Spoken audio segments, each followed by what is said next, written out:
हरिओम। आज प्रश्न कर रहे हैं कि आदत से ऊपर कैसे उठें? श्याम सिंह। आदत, हैबिट्स। जब कोई भी कार्य हम बार-बार करने लगते हैं, तो वह कार्य हमारा एक हिस्सा बन जाता है। शुरू में उस कार्य को करते हुए होश था, रुचि थी, खुशी थी। धीरे-धीरे, धीरे-धीरे वो होश हट जाता है, खुशी भी हट जाती है, रुचि भी हट जाती है, लेकिन वो कार्य होने लगता है। क्योंकि वहां पर हमारा होश अब नहीं रहा। जब बिना होश के कार्य हो रहा हो, कार्य हो रहा है, सजगता कहीं खो गई, तो समझना चाहिए कि यह कार्य अब आदतन हो रहा है, एक हैबिट बन गई है। और बहुत से लोग अधिकतर किसी ना किसी आदत को पकड़े हुए होते हैं। बहुत से क्या, अधिकतम लोग किसी ना किसी आदतों को ही पकड़े हुए होते हैं। या यूं कहें कि हमारा सुबह से लेकर रात तक की जो दिनचर्या है, वो एक आदत के आधार पर चलती है। वही बिल्कुल उसी तरह से हम दिन भर कार्य कर रहे होते हैं। आप सुबह उठेंगे, जिस तरह से कल उठे थे उसी तरह से आज उठेंगे। वैसे ही चप्पल पहनेंगे, वैसे ही बाथरूम में जाएंगे, उसी तरह से बैठेंगे। ब्रश करने का तरीका भी वैसे ही होगा, नहाने का तरीका भी वैसे ही होगा, कपड़े भी उसी तरीके से पहनेंगे। आपके खाने का तरीका भी, जहां आप घर में बैठ के खाना खाते हैं, आप कोशिश करेंगे बार बार वहीं पर बैठकर खाना खाएं। आप जैसे दिन भर बैठते हैं कुर्सी पर, वैसे ही बैठेंगे। यदि टांग के ऊपर टांग रखकर बैठने की एक आदत बनी है तो वैसे बैठेंगे। सीधा बैठने की आदत है तो वैसे बैठेंगे। झुककर बैठने की आदत है तो वैसे बैठेंगे। आपको टीवी में जो प्रोग्राम देखने की आदत है, किसी को न्यूज़ देखने की आदत है, किसी को पिक्चर देखने की आदत है, किसी को सीरियल देखने की आदत है, वो वैसे ही दिनचर्या उसी तरह से आगे बढ़ती चली जाएगी। फिर आप पार्क में वॉक करने जाते हैं तो जिस पार्क में आप कल गए थे वहीं आज जाएँगे। रात को जब सोने जाते हैं तो बिस्तर के जिस डायरेक्शन में, लेफ्ट या राइट आप सोते हैं, वहीं आप सोएंगे। हम सुबह से लेकर रात तक एक आदत के आधार पर अपने जीवन को जीते रहते हैं। ये आदत तब बनेगी जब यहां पर होश नहीं होगा, जागरूकता नहीं होगी, अवेयरनेस नहीं होगी। बस हो रहा है काम, हम कुछ और भी सोच रहे हैं और वो काम भी हो रहा है। और ये सिलसिला लगातार चलता रहता है, चलता रहता है। एक दिन रात को आपको किसी दूसरे बिस्तर पर सोना पड़ जाए, दूसरी साइड सोना पड़ जाए तो शायद नींद नहीं आए। किसी दूसरे का बाथरूम यूज करना पड़ जाए तो शायद वहां पर फ्रेशनेस अच्छी तरह से नहीं होगी। आप उस आदत को तोड़कर जब कुछ करने लगते हैं तो आपको अजीब सा लगने लगता है। एक तो ये एक सामान्यतः आदत हो गई जो रूटीन में सभी की होती है। एक थोड़ी गहरी आदत होती है, झूठ बोलने की आदत। पता ही नहीं है कि झूठ बोल रहे हैं, बस बोलना है। क्योंकि मन ने कुछ कह रहा है, मन ने कुछ कल्पना की और उस मन की कल्पना के आधार पर व्यक्ति बोल रहा है वो झूठ। तो झूठ बोलने की आदत ऐसे ही पक्की हो जाती है। शुरू-शुरू में कुछ फ़ायदा था, कुछ अपने आप को बचाव करना था, कोई डाँटना पड़ जाए माँ-बाप से, तो झूठ बोलने शुरू किया था। लेकिन वो धीरे-धीरे, धीरे-धीरे झूठ बोलना ऐसा पका कि हमें ही नहीं पता कि हम झूठ बोल रहे हैं या सच बोल रहे हैं। वो आदत का हिस्सा बन गया। लोग बड़बड़ाते रहते हैं। उनसे पूछो भैया क्या क्या बोल रहे हो? नहीं कुछ नहीं। वो बड़बड़ाने की एक आदत हो गई। कुछ लोग हाथ हिलाते रहते हैं, वो आदत हो गई। कुछ लोगों को जब वो चलते हैं तो हाथ-पैर पटक के चलते हैं, उनको वो आदत हो गई है। कुछ लोग झुककर बैठते हैं तो उसको वो आदत हो गई है। कुछ लोगों को जैसे शराब पीने की आदत हो जाती है, जुआ खेलने की आदत हो जाती है, सिगरेट पीने की आदत हो जाती है। और वो आदत इतनी गहरी गहरी गहरी होती चली जाती है कि हमारे चित्त की गहराइयों में अपनी पकड़ मजबूत कर, जो वो आदत गहरी होने लगती है तो अब हम उसके प्रति पूरी तरह से लाचार हो जाते हैं।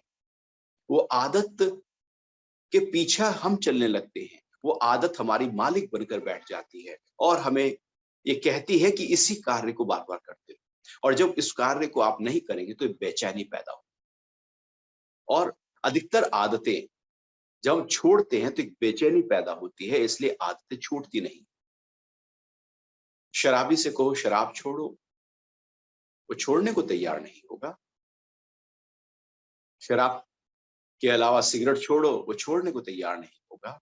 कोई भी एक आदत वो आसानी से छूटती नहीं, क्योंकि अब वो हमारा हिस्सा बन गई, अब हमारे रग रग में उतर गई, हमारे हाव भाव में उतर गई, हमारी एनर्जी का हिस्सा हो गई। जैसे ब्लड में वो आदत दौड़ रही, वो जो आदत है, अब उस आदत के वशीभूत होकर हम दिनचर्या में अपना काम करना शुरू करते हैं। इसलिए जो आदत पक जाती है वो छूटती नहीं। इसलिए पहले से ही ध्यान रखो कि कौन सी आदत हम डाल रहे हैं जीवन। यदि वो आदत पक्की हो गई और कल को न छूटी तो उसका नुकसान कितना हो जाएगा। तो शराब व्यक्ति जब पहली पीना शुरू करता है तो उसको रुचि आती है, खुशी आती है, लोग पिला देते हैं, फ्री में मिल जाती है। फिर वो धीरे धीरे ऐसी लत लगती है, ऐसी लत लगती है कि वो अब छूटती नहीं है। सब लोग कहते हैं कि छोड़ो छोड़ो, लेकिन वो छूटती नहीं है, क्योंकि अब वो आदत का हिस्सा हो गई, अब वो हमारे संस्कार का हिस्सा हो। हम जो बार बार करते रहते हैं वो हमारा संस्कार बनता है, और संस्कार एनर्जी में जाकर अपने इंप्रेशन छोड़ जाता है, और फिर हम उसी ही संस्कार के आधार पर कर्म करना शुरू करते हैं। तो आदत से, कर्म से संस्कार बनते हैं और संस्कार से फिर कर्म होते हैं, और ये सिलसिला लगातार चलना शुरू हो जाता है। और केवल ये आदतें ऊपर की ही नहीं है, किसी की क्रोध करने की आदत है, किसी की लोभ की आदत है, किसी की मोह की आदत है, किसी की काम की आदत है। ये भी एक आदत है, क्योंकि बार बार क्रोध करने से क्रोध ही पक्का होता चला जाता है। कुछ लोग होते हैं क्रोधी स्वभाव के, मौका मिला नहीं कि क्रोध किया नहीं, मौका मिला नहीं कि इरिटेट हुए नहीं, जरा सा उनके विपरीत किसी ने कुछ कहा नहीं कि उनकी जो बोली है वो एकदम बिखर जाएगी, क्योंकि वो एक आदत के वशीभूत होकर अब वो उस तरह से रिएक्ट करने लगे। वो जो प्रतिक्रिया है, इसका मतलब है कि प्रतिक्रिया किसी दूसरे के आधार पर हो रही है, वो आदतन हो रही है। क्रिया आदतन नहीं होती, उसमें हम मालिक होते हैं। तो हम जो विकार हैं, वो विकार एक आदत है जो बार बार उसमें जाने से वो डेवलप हुई है। तो जीवन में इस तरह से देखा जाए तो हमारे सारे काम आदतन ही तो होते हैं। हम वैसी क्रोध करते हैं, वैसी झल्लाते हैं, वैसी टेंशन टेंशन भी एक आदत बन जाती है। कोई विपरीत परिस्थिति खड़ी नहीं हुई कि बस टेंशन हो रही है, ब्लड प्रेशर बढ़ रहा है, बस मैं तो परेशान हो रहा हूं, क्योंकि वो एक आदत बन गई है। हम आदतन अपने जीवन को जीते चले जाते हैं, और ये आदतन जिया गया जीवन हमें कहीं नहीं पहुंचाता, सब बिखेरता है। पहले जन्मों की आदत इस जन्म में कर्म बन जाती है, और यूं ही सिलसिला चलता रहता है। अब हम कर्म करते रहते हैं, कर्म करते रहते हैं, इस जन्म की आदतें पक्की कर लेते हैं। कल की आदत फिर आज की आदत बन जाती है, आज की आदत आने वाले कल की आदत बन जाएगी, और ये सिलसिला लगातार जीवन पर्यंत तक चलता रहेगा, और हमारे चित्त में उस आदतों के इंप्रेशन इकट्ठा होते चले जाएंगे। ये जो आदतन जीवन है, यहाँ पर कहीं होश नहीं, कहीं सजगता नहीं, कहीं सुजागी नहीं। जैसे व्यक्ति कार चला रहा है, अब कार रोज चला रहे हैं। शुरू में जब कार चलानी सीखी थी तो बहुत अलर्ट थे, लेकिन धीरे धीरे आप एक कार चलाने की आदत बन गई है। आप खा भी रहे हैं, आप म्यूजिक भी सुन रहे हैं, आप पीछे बात भी कर रहे हैं, आप कुछ और भी कर रहे हैं और कार भी चला रहे हैं, एक आदतन काम हो गया। ऐसे लोग मंदिर में जाते हैं तो वहां पर आदतन मंदिर जा रहे हैं, रोज मंदिर जाना है, सुबह उठे वैसे नहाएंगे और मंदिर जाएंगे। एक आदत हो गई है मंदिर जाने की, आदत हो गई है पूजा करने की, आदत हो गई है। उस जो आदत हो गई है वो हमारे जीवन में कोई आमूलचूल परिवर्तन नहीं करने वाली। आदतें व्यक्ति को नहीं बदल सकती, आदतों से ऊपर उठकर ही हम अपने आप को बदल सकते हैं। हमें लगता है कि हम बहुत पुनीत कार्य कर रहे हैं, पुण्य कार्य कर रहे हैं, पवित्र कार्य कर रहे हैं, अच्छे काम कर रहे हैं, लेकिन यदि वो आदतन हो रहे तो चित्त में पड़े हुए जो हमारे क्लिष्ट संस्कार हैं उनका नाश नहीं करेंगे, वो पाप कर्मों का नाश नहीं होगा, क्योंकि वो आदतन पुण्य कर्म हो रहे हैं। अब आप आदतन ज्ञान सुनना शुरू कर दें, आदतन गीता पढ़ना शुरू कर दें, श्री रामचरितमानस पढ़ना शुरू कर दें, आदतन हनुमान चालीसा सुबह उठे और नहा रहे हैं, आदतन हनुमान चालीसा पढ़ रहे हैं, वो एक आदत हो गई है। जैसे मशीन होती है, आप उसका बटन ऑन करो वो चलनी शुरू हो जाएगी, उसकी एक हैबिट है। मशीन उसी तरह से घूमे, आप पंखे का बटन ऑन करो और पंखा उसी दिशा में लगातार घूमना शुरू हो जाएगा, उसकी एक आदत है। मशीन एक आदतन कार्य करती है, वो उसी तरह से कार्य करेगी।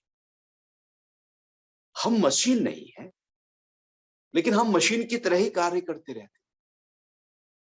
नतीजा क्या होता है कि हमारा जो विवेक है, हमारी जो बुद्धि है, वो कहीं खो जाती है। इसलिए मशीन की कोई बुद्धि नहीं होती, मशीन का कोई विवेक नहीं होता, रोबोट का कोई विवेक नहीं होता, कोई बुद्धि नहीं होती। वो तो जो उसमें फीड किया जाता है वही उसमें होते हैं। हम भी आदतन जीवन को जब जीते हैं तो मशीनवत जीवन जीते, वहां पर कोई विवेक हमारे साथ उस आदत में नहीं होता। ये विवेक रहित कर्म ही आदत बन जाती, तो ये आदतें हमें कहीं पहुंचा नहीं सकती। जीवन में जब कुछ बड़ा करना हो, कुछ महत्वपूर्ण करना हो, तो आदतों को छोड़ना होगा। आदतें नीचे खींच रही, एक होती है आदत, एक होता है अभ्यास। आदत वो है कि जो रूटीन में चल रही है, अभ्यास वो है जो नया कुछ कर रहे हैं। आदत को रिप्लेस करने के लिए अभ्यास किया जाता है, और जैसे ही अभ्यास में एक अवेयरनेस होती है, एक होश होता है। क्रोध करने की आदत है, आप एक अवेयरनेस ले आओ, जब क्रोध का समय प्रकट हुआ, क्रोध आ रहा है, एक अवेयरनेस ले आओ, देखो वो अवेयरनेस के आते ही क्रोध चला जाएगा। आपको बड़बड़ाने की आदत है, आप अवेयरनेस ले आओ। आपको पैर हिलाने की आदत है, आप अवेयरनेस ले आओ। आपको जिनके मन चलते हैं, बहुत हिलते हैं, वो बाहर भी सब कुछ हिलते हिलते काम करते हैं, एक अवेयरनेस ले आओ, आपके कर्मों में कुशलता आनी शुरू हो जाएगी। आदतों को रिप्लेस करना हो तो अभ्यास चाहिए। अभ्यास एक नई आदत है, एक ऊंची आदत है, एक बेहतर आदत है, लेकिन आज का अभ्यास कल की आदत बनने वाला। जैसे शुरू में वॉक करना, पहले वॉक नहीं करता था, व्यक्ति लेटा है बिस्तर पे, बिस्तर पे लेटने की आदत है, आलसी बना हुआ है। अब वो घूम रहा है, अब वॉक करना शुरू किया, अब वॉक करने का अभ्यास किया, पूरी उसने जी जान लगाया, नहीं मुझे तो जूते वूते पहन के एकदम पार्क में जाना ही है वॉक करने। अब वो वॉक करने की एक आदत बन गई है, वो वॉक करने जाएगा, उसी दिशा में घूमेगा, उसी तरीके से घूमेगा, उसी पगडंडी पे घूमेगा।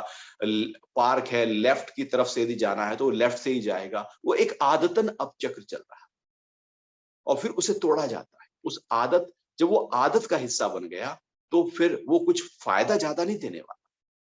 योग के आसन इसलिए इतने सारे हैं कि आपने यदि 4 आसन रोज करने शुरू किए तो वह आदत बन जाएगा। यदि आदत बन गया तो उसका फायदा कम हो जाएगा, इसलिए अदल बदल कर करते रहो, वो आदत ना बने आपकी आसन। अभ्यास, एक्सरसाइज इतनी सारी है कि आप अदल बदल के करते रहो, वो आदत ना बने। इसलिए खाना इतना सारा है प्रकृति में, वो अदल बदल के खाते रहो। कपड़े इतने सारे हम ले लेते हैं, वो अदल बदल के पहनते रहते हैं, जिससे किसी चीज की कोई आदत हमारे अंदर ना बन जाए। और यदि आदत है भी एक जैसा कपड़ा पहना भी जा रहा है तो वो होश पूर्वक हो, एक जैसा खाया जा रहा है तो होश पूर्वक हो, एक जैसा जगह घूमा जा रहा है तो होश पूर्वक हो, एक ही जैसे आसन होश पूर्वक है तो वो आदत का हिस्सा नहीं, वो अभ्यास का हिस्सा कहलाएंगे, क्योंकि वहां पर होश जगी है। एक आदत को रिप्लेस करने के लिए अभ्यास चाहिए, वो अभ्यास भी आदत ना बन जाए, इसलिए एक और अभ्यास चाहिए, इसलिए लगातार अभ्यास चाहिए। और ये अभ्यास जब नित्य निरंतर होता चला जाता है तो आदतें छूटती चली जाती। आदत तो आदत है, क्योंकि वो संस्कार बनाती है। तो अच्छी आदत हो या बुरी आदत, ऐसा नहीं कि बुरी आदत छोड़ो, अच्छी आदत पकड़ के रखो, वो भी आदत है। हाँ, लेकिन स्टेप बाय स्टेप के लिए ऐसा होता है कि एक पहले जो बुरी आदत है हमारे अंदर, उसको रिप्लेस करने के लिए एक अच्छी आदत डालनी पड़ती है। और जब वो अच्छी आदत पक जाए तो बुरी आदत छूट जाएगी। अब एक को शराब पीने की आदत है, एक को दूध पीने की आदत है, तो शराब से तो बेहतर दूध है ना। तो बेहतर आदत तो पकड़ो, और फिर क्या होगा, वो आदत, वो जो बेहतर आदत थी, अब हमें उस आदत को भी छोड़ना होगा, या यूं कहें उस आदत से भी ऊपर उठना होगा, या उस आदत के प्रति भी होश जगाना होगा। जब होश जगता है तो कर्मों के संस्कार नहीं बनते। जब तक होश नहीं होता तब तक बेहोशी में संस्कार बनते रहे। इन आदतों को तोड़ने के लिए, दूर करने के लिए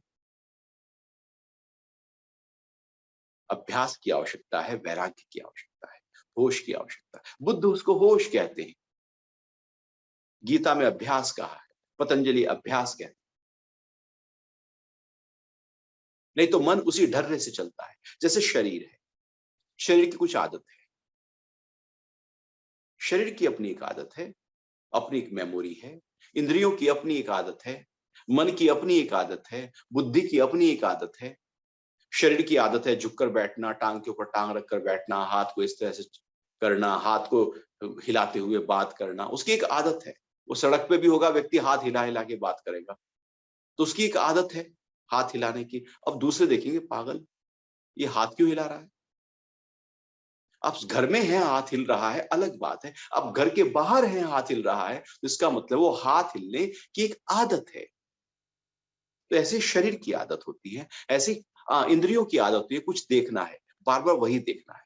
सुनने की आदत है, कान की आदत हो जाती है, वही उसी के ही शब्द सुनने हैं।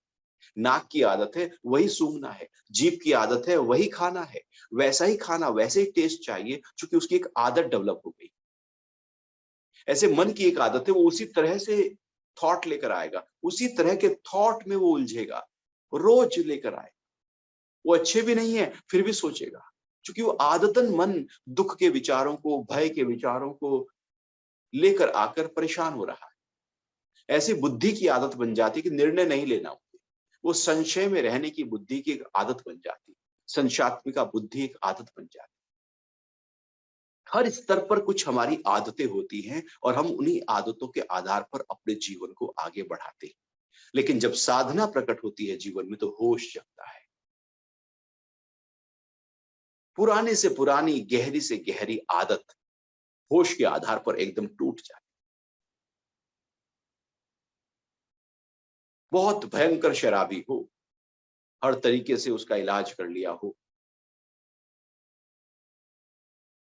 उसकी शराब नहीं छूट रही है। घर वाले भी कह कह के परेशान, घर में भी झगड़े, कलह, पैसे भी सब लग गए, हेल्थ भी खराब हो रही है। लेकिन यदि आदत है तो वो छूटेगी नहीं, चाहे सब लोग विरोधी क्यों ना हो जाएं, सब लोग छोड़ क्यों ना दें।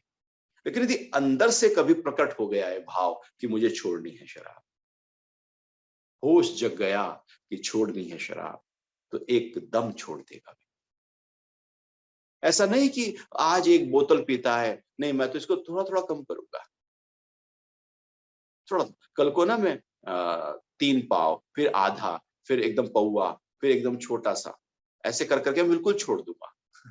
ऐसे कर करके कभी नहीं छूटेगी, वो धीरे धीरे कभी नहीं छूटती है। ऐसा नहीं कि सिगरेट पीने वाला कहे आज मैं दिन में ना 20 सिगरेट पीता हूँ, अब मैं ऐसा करूंगा, कल 19 पीऊंगा, फिर 18 पीऊंगा, फिर 17 पीऊंगा, ऐसे धीरे धीरे एक एक सिगरेट कम करता जाऊंगा। एक दिन ऐसा आएगा केवल एक रह जाएगी, फिर वो भी छूट जाएगी। करके देख लो, कभी नहीं होगा। अंदर से यदि भाव उठ गया कि छोड़नी है, तो 20 क्या 40 सिगरेट क्यों ना पीता हो, उसी समय छोड़ देगा। अंदर से दृढ़ता यदि आ गई, होश जग गया, वो संकल्प पैदा हो गया, निश्चय पैदा हो गया, तो वो आदतें उसी समय ढह जाए। चाहे वो झूठ बोलने की हो, चाहे वो चोरी की हो, चाहे वो गाली देने की हो। गाली देने की आदत आदत ही तो है। हमारे शब्द बिखरे हुए हैं, वो आदत है। जब भी मन इरिटेट होता है तो हम कुछ अनाप शनाप बोलना शुरू कर देते हैं, क्योंकि वो आदत का हिस्सा है। और यदि आदत का हिस्सा नहीं है और क्रोध है, तो उसके शब्द कभी नहीं बिखरेंगे, उसके शब्दों में कभी गाली नहीं आएगी, क्योंकि वो आदत नहीं है उसकी। तो आदत जो है, वो उस आदतों को हमें जो भी गहरे रूप में आदत पड़ी है, उन आदतों को होश के आधार पर दूर करना होगा। यदि वो होश हमारा नहीं प्रकट हुआ है, तो आदतें हम पर राज करेंगी। यदि होश प्रकट हो गया, तो अब हम आदतों के मालिक हैं। हम चाहें, जो चाहें, फिर हम वो कर सकते हैं। किसी भी कार्य में जा सकते हैं, किसी भी पुरानी आदत में जा सकते हैं, लेकिन होश पूर्वक जाए। अब क्या करें होश को जगाने के लिए? होश को जगाने के लिए अपने सुबह से लेकर रात तक के सारे कर्मों में एक अवेयरनेस को पैदा करना होगा। एक सुजाग हो जाना होगा। अब जो भी कार्य कर रहे, जो भी कार्य आपके द्वारा हो रहा है, आप अवेयर हो जाओ। आप ब्रश कर रहे हैं, आप देखो मैं ब्रश कर रहा हूं। ब्रश को देखना शुरू करो। आप नहा रहे हैं, नहाने की क्रिया को देखना शुरू करो। कपड़े पहनने की क्रिया को देखना शुरू करो। ऐसा नहीं कपड़े पहन रहे हैं कुछ और सोच रहे हैं, नहा रहे हैं कुछ और कर रहे हैं, ब्रश कर रहे हैं कुछ और सोच रहे हैं। फिर वो आदत, जो गहरी आदत है, वो कभी नहीं जाएगी। आप देखना शुरू कर दो छोटे छोटे कर्म, और फिर जो गहरी आदत है उसको देखना शुरू कर। जैसे जैसे हम साक्षी होते चले जाते हैं, दर्शन करने लगते हैं, देखने लगते हैं, वैसे वैसे हम उस क्रिया के मालिक होते चले जाते हैं। क्योंकि अब मैं देख रहा हूं कि मैं एक कार्य कर रहा हूं, इस तरह से बोल रहा हूं, इस तरह से चल रहा हूं, इस तरह से कर्म कर रहा हूं, और मैं देख रहा हूं। तो आप देखना उस कर्मों में परफेक्शन आना शुरू हो जाएगा। शराबी शराब तभी तक पीता रहता है जब तक देखने की क्रिया कहीं नहीं रहती। बेहोशी ही शराब को लेकर आती, वो है ही बेहोश। जीवन अक्सर सारा बेहोशी का है। हमें लगता है कि हम होश में हैं। होश में मतलब एक एक कर्म के, चलने के एक एक कदम के हम मालिक हैं। हाथ उठा, मैं मालिक हूं हाथ उठने का। वो बुद्ध के साथ एक घटना आती है ना, कि बुद्ध जब साधना में रत ही थे, तो एक बार चर्चा के समय बुद्ध के सिर के ऊपर मक्खी आई, तो उन्होंने हाथ से मक्खी को उड़ाया, मक्खी चली गई। थोड़ी देर बाद फिर वो हाथ अपने सिर के ऊपर ले जाने लगे। मक्खी थी नहीं, केवल हाथ ही गया था। अब ऐसे हाथ गया, वो आनंद उनके साथ थे, तो वो सोचने लगे कि अरे, आज तक तो मैंने देखा नहीं कि बुद्ध का कोई भी कर्म ऐसे ही हो रहा हो। इनका हाथ उठने में भी कुछ पीछे राज है। ये यूं ही एक कदम नहीं आगे बढ़ाते, ये यूं ही नहीं बोलते, ये यूं ही नहीं कुछ करते। हर कर्म के ये राजा हैं। ये हाथ यूं ही क्यों उठ गया? पूछ लिया, जिज्ञासा उठ गई थी, उठनी स्वाभाविक थी। एक सामान्य व्यक्ति तो हाथ पैर ऐसे ही फेंकता रहता है, सामने वाला कोई पूछता ही नहीं। लेकिन कोई सुजाग व्यक्ति, होश से भरा हुआ व्यक्ति हाथ ऊपर उठाए, तो जिज्ञासा उठनी स्वाभाविक है। तो पूछ लिया, भगवान पहले आपने हाथ उठाया, मक्खी थी, मैं समझ गया था, मक्खी को उड़ाने के लिए। अब दोबारा तो मक्खी नहीं थी, आपने क्यों हाथ उठाया? तो बुद्ध कह रहे हैं कि आनंद, पहले जब मैंने हाथ उठाया तो मैं तुमसे बात कर रहा था, लेकिन हाथ जो उठाने की क्रिया, मक्खी के उड़ने की क्रिया, हाथ के वापस आने की क्रिया में जो 100% अवेयरनेस होनी चाहिए थी, पूरी पूरी पूर्णतया अवेयरनेस होनी चाहिए थी, वो थी नहीं, वो थोड़ी आधी अधूरी थी। तो मुझे फिर एकदम अंदर से रियलाइज हुआ कि मैंने ये कर्म किया, ऐसा क्यों हुआ कि मैंने पूरी तरह से अवेयरनेस नहीं रखी। मैं फिर दोबारा हाथ उठाया और अब पूरी तरह से अवेयरनेस के साथ उठाया और अवेयरनेस के साथ वापस लेकर आया कि वो जो मेरा पूरी अवेयरनेस के साथ थोड़ी सी कमी के साथ जो कर्म हुआ था, ऐसा ना हो कि वो कल को आदत बन के जाए। मैंने पूरी अवेयरनेस उसमें ले आया। तो ऐसे जो होश है, जब हम दिन भर के सारे कर्मों में होश के प्रति सजग हो जाते हैं, कर्मों के प्रति सजग हो जाते हैं कि कहीं यदि खुजा भी रहे हैं तो होश के साथ खुजा रहे। आपने घर में आकर चाबी रखी तो होश है कि चाबी यहां रखी, आप देखो कहीं भूलोगे नहीं। आपके सारे कर्मों में जब होश जगने लगता है तो जो आदतन कर्म हो रहा है वो धीरे धीरे आपकी दिनचर्या से हटता चला जाता है, क्योंकि होश के आधार पर किए गए कर्म क्रिया बन जाते हैं और क्रिया आदतन नहीं होती। प्रतिक्रियाएं आदतन हो सकती, क्रिया आदतन नहीं होती, क्योंकि वहां पर सजगता है। तो यदि आदत से ऊपर उठना हो श्याम जी, तो पहली है अभ्यास करो,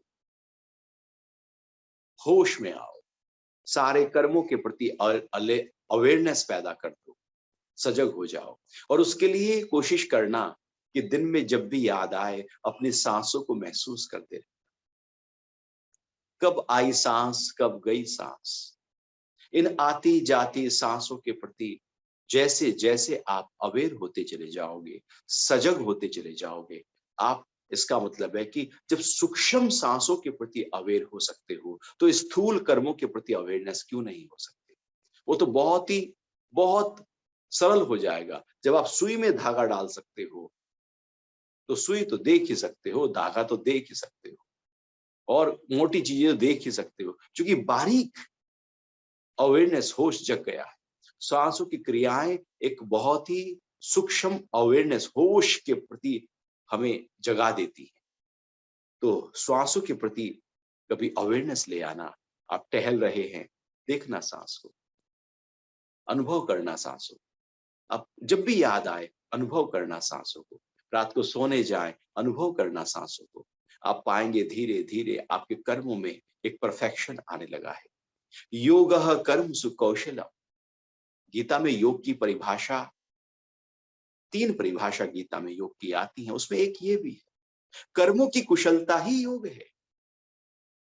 जब कर्मों में कुशलता आ जाए, परफेक्शन आ जाए, होश जग जाए, सुजाग हो जाए, हर कर्म के प्रति अलर्ट हो जाए, तो वह योग बन जाता है। और जब कुशलता पैदा होती है तो आदतें सारी ढह जाती हैं। आदतें तब आती हैं जब कर्मों में कुशलता नहीं होती, और फिर आदतें नहीं रहती जब कर्म कुशलता के साथ होने लगते। तो श्याम जी, कुशलता लेकर आओ, होश जगाओ, सांसों को देखो, अभ्यास करो, और फिर देखो आदतें कैसे आपसे दूर हो जाएंगी। आप उनके मालिक बन जाएंगे, आप उसके राजा बन जाएंगे। अब आदत आपकी गुलाम है, अन्यथा आदतें हमारी मालिक बनी बैठी हैं और हम आदतों के गुलाम हैं। हरि ओम।